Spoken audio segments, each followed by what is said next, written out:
I'm also very happy to have JaredKolb with us here today from Cycle Toronto. And Jared just adorned me with some jewelry before I began here. Do a few of you know what I'm wearing on my wrist? It's supposed to go on my bike. The minimum grid. I'm absolutely thrilled to be adorned with this, and it will be going on my bike. Jared, of course, is with Cycle Toronto and has been with Cycle Toronto since 2010, and he serves as its executive director. He has worked on a whole series of different advocacy campaigns in this city, including working on our Feeling Congested campaign, partnering with the City Planning Division in leading a tour, as part of our consultation, leading a tour showing the different types of cycling infrastructure that exist and don't exist in the City of Toronto. But he's also played an important role with respect to advocating for protected cycling lanes on Eglinton, as well as on Richmond Adelaide, and also looking, as the Minimum Grid campaign attests, to advocating for a comprehensive planning framework for cycling infrastructure in the City of Toronto. He, in fact, holds an MA in International Development from Dow, and he has biked across Canada. That's very cool.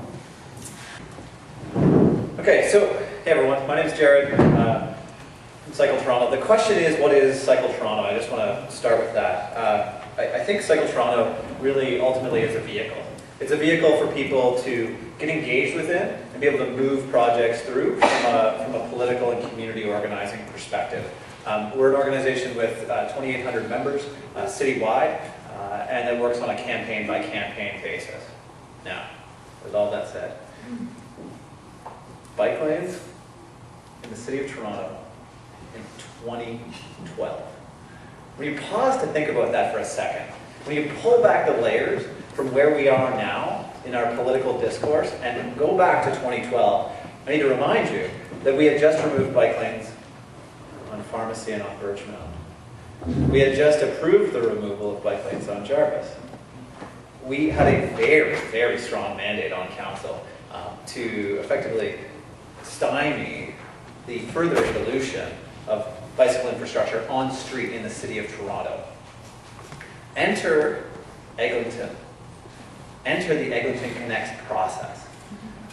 Ultimately, what I really want to give a picture of today is that process in how we as an organization got involved with it and worked to move forward this idea, this crazy idea of bike lanes on Eglinton Ave.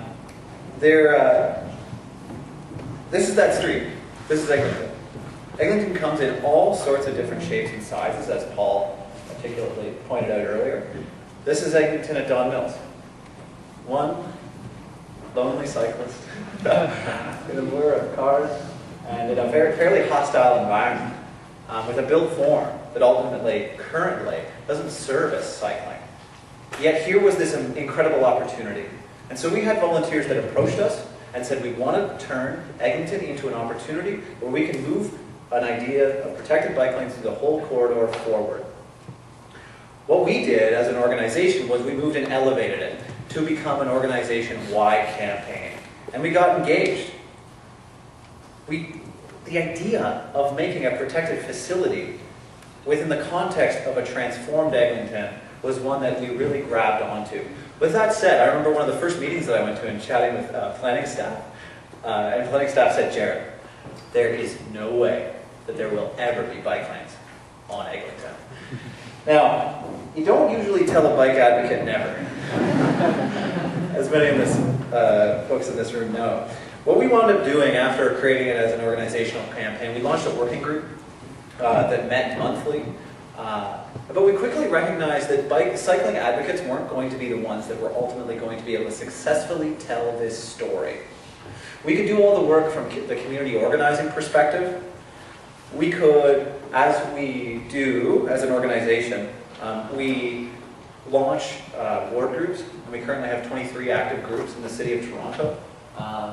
And those groups ultimately are the grassroots, organized constituents that are pushing ideas upwards to local councillors and saying, we want this, and we want it now.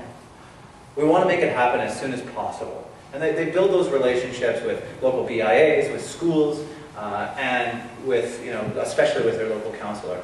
We needed their voices to be heard, but we needed other people's voices to be heard as well.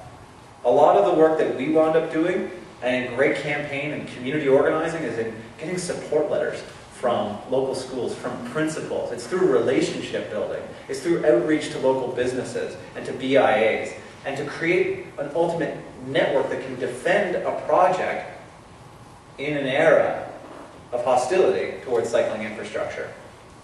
So the community organizing side was crucial in terms of how we moved this forward. And I'd be happy to talk more about it in the Q&A, but at this point I'd love to hand it over to Monique.